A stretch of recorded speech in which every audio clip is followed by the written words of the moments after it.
দুটোই লাগবে, মানে স্টারও লাগবে। সমিতি চালাতে হলে ওই যে পুরোনো কথা, কিছুটা ধার কিছুটা ভার, দুটোই লাগবে। আর যদি কম্বিনেশন হয় তাহলে সুপার।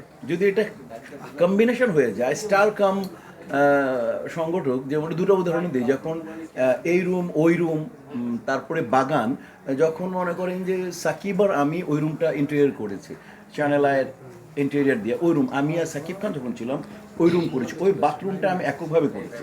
সাকিব 25 লাখ টাকা থেকে 25 লাখ টাকা তখন ওই যে এসেছিল আমাদের কাউনবাড়িয়ে কারোর প্রতি অনুষ্ঠানটা হতো, ওইখান থেকে মানে শিল্পী সমিতির প্রতিনিধি চেয়েছিল আমরা সমিতিকে আমরা হেল্প করব, তখন কি করবো, তখন সাকিব আর উপবিশ্বাস গিয়েছিল, এই মানে দুজন হিসাবে, আমি ছিলাম মাঝখানে মিডল ম্যান। এটা করেছি আমরা। এবং এরপরে বার সাকিব খান আর অমিত হাসান ওরা পুরো বাগানটা করেছে। হ্যাঁ, এরপরে জায়েদ খান আবার আমি যখন ছিলাম এটা ওটা ইন্টেরিয়ার এটা করেছে, তো সবাই মিলেই কাজ করেছে। তো যে যেমন বললো আমি আর সাকিব খান ছিলাম, যেমন আমরা দুজন স্টার ছিলাম, মোটামুটি আমি সংগঠক বলে অনেকে, তো দুজন মিলিয়ে ভালো কাজ হয়েছে। দেন আবার যখন আমি জায়েদ খান আসলাম, জায়েদ আবার অর্গানাইজার খুব ভালো, যাদের আবার একটা কথা বলতেই হয়, জায়েদ আবার অর্গানাইজেশনটা খুব ভালো করে বুঝে, তো ওই সময় কাজ হয়েছে।